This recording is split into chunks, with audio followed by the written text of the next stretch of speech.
जय ब्रह्मदेव।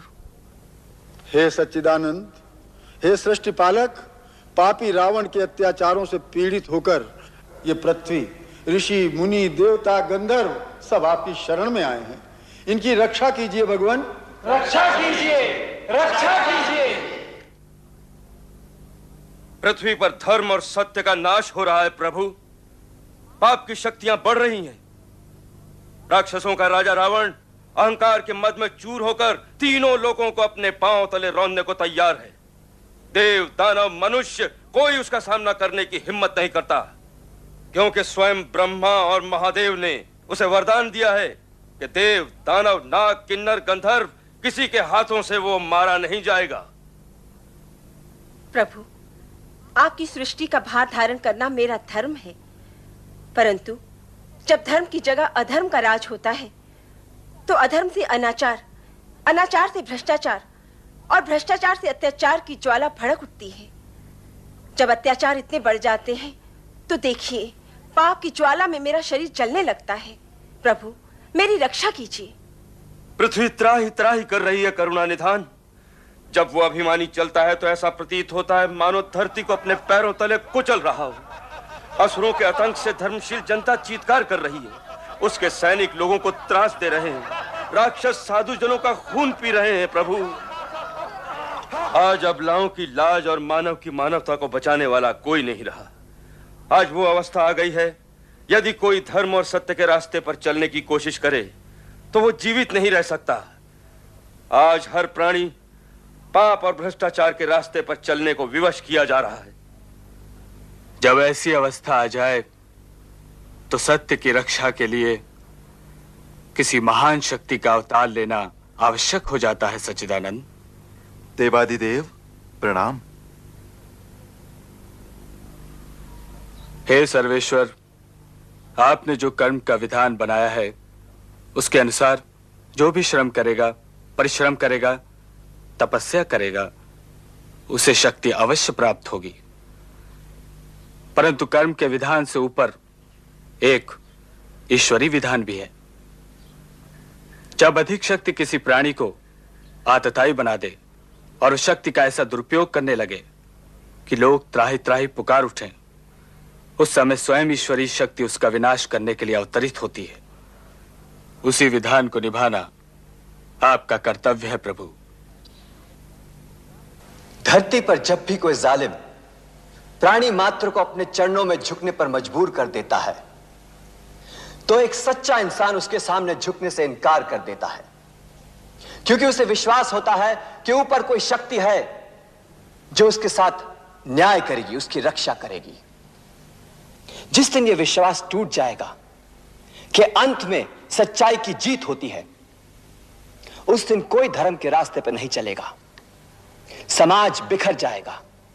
धरती, सूर्य, चंद्रमा अपना अपना रास्ता बदल देंगे। सृष्टि का सारा क्रम अस्त व्यस्त हो जाएगा। देवगुरु बृहस्पति ठीक कहते हैं प्रभु। यही वो समय है जब ईश्वर का अवतार लेना आवश्यक होता है। त्रिपुरारी, पापी के पाप में ही उसके नाश का बीज छुपा रहता है। जो रावण यह समझता है कि उससे बढ़कर कोई शक्ति नहीं रही, उसका नाश भी उसी अहंकार में छुपा हुआ है। उस अहंकार के कारण उसने वरदान मांगते समय मनुष्य और बानर के हाथों न मरने का वरदान नहीं मांगा था। जिस मानव को वह कीड़े मकोड़ों की तरह तुच्छ समझता है, उसी सामान्य मानव के रूप में मैं अवतार लेकर उसका मान भंग करूंगा। हम अपनी कलाओं सहित अयोध्या नरेश दशरथ के घर में जन्म लेंगे और असुरों के अत्याचारों से पृथ्वी की रक्षा करेंगे, ताकि धरती पर जहां भी लोग सत्य और धर्म का साथ दें, वहां उन्हें एक ही विश्वास हो कि अंत में सच्चाई की जय होगी। सारी सृष्टि में एक ही जय घोष गूंजेगा, सत्यमेव जयते, सत्यमेव जयते, सत्यमेव जयते। ठुमक चलत चलत ठुमक ठुमक चलत रामचंद्र बाजत पैंजनिया ठुमक चलत रामचंद्र छोटी छोटी बैया करत धरा पे उठत चलत गिर जावे राम जी दूध कटोरा उठाए के मटके दूध कटोरा उठाए के मटके कागा को पिलाने जावे राम जी कागा को पिलाने जावे राम जी पकड़ पिता की भैया भैया भैया ठुमक चलत रामचंद्र बाजत पैंजनिया ठुमक चलत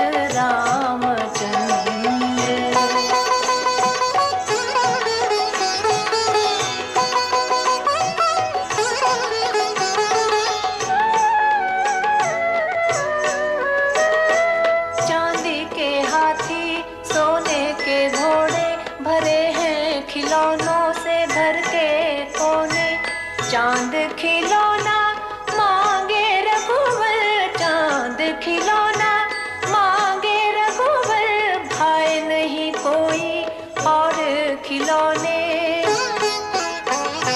थाली में पानी भर चंदा उतारे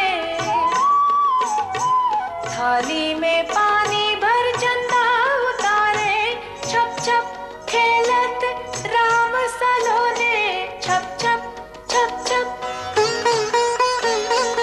नजर उतारे तीनों रनिया तीनों रनिया तीनों रनिया ठुमक चलत रामचंद्र बाजत पैंजनिया ठुमक चलत रामचंद्र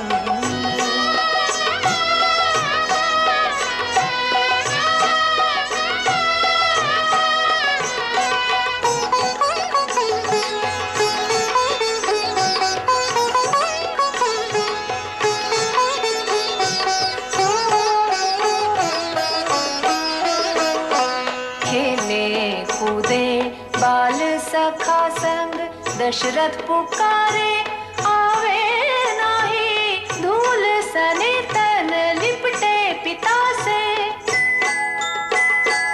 धूल सने तन लिपटे पिता से दशरथ मगन हटावे नाही दशरथ मगन हटावे नाही मन मुस्काए तीनों रनिया तीनों रनिया तीनों रनिया ठुमक चलत रामचंद्र बाजत पैंजनिया ठुमक चलत रामचंद्र बाजत पैंजनिया ठुमक चलत रामचंद्र वाह वाह सच्चिदानंद वाह क्या लीला हो रही है जय हो प्रभु जय हो एक किसकी जय जयकार हो रही है नाथ एक ही तो है हमारे आराध्य श्री राम वाह बड़ा मधुर संबंध है आप दोनों का वो आपकी पूजा करें और आप उनकी जरा हमें तो कराइए उनके दर्शन ये कैसी लीला हो रही है लो देख लो तुम्हें यहीं दर्शन करा देते हैं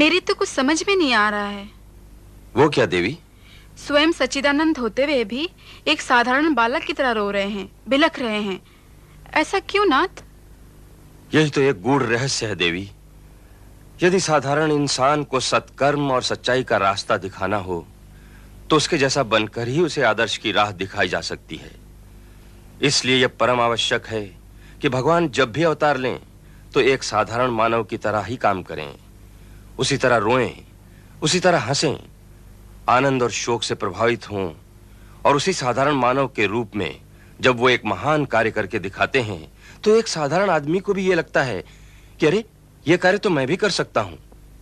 इसीलिए मानव मर्यादा में रहकर उन्हें यह आदर्श स्थापित करना है कि अपने साहस, सत्कर्म और धर्म का पालन करते हुए निर्बल प्राणी भी अधर्म, अत्याचार की तलवार की धार से टकराने का अपूर्व बल अपने अंदर उत्पन्न कर लेता है। देवी, मेरे प्रभु राम के अवतार में जो आदर्श स्थापित कर जाएंगे वो पृथ्वी पर युग युगांतर तक सर्वसाधारण के मन में प्रेरणा का स्रोत बनकर रहेगा, और उसी प्रेरणा से हिंसा पर अहिंसा की, अधर्म पर धर्म की और असत्य पर सत्य की विजय होती रहेगी। धन्य है प्रभु, मेरे मन से भ्रम और मोह सब दूर हो गया है। तुम्हारा मोह तो दूर हो गया है देवी, परंतु हम पर तो कौशल्या के लाल ने ऐसी मोहनी डाल दी है कि अब कैलाश पर एक पल ठहरने को जी नहीं चाहता। फिर क्या करेंगे नाथ? बस हम भी अपने 11वें रुद्र के अंश में पृथ्वी पर बजरंग के रूप में अपने आराध्य श्री राम की सेवा करेंगे।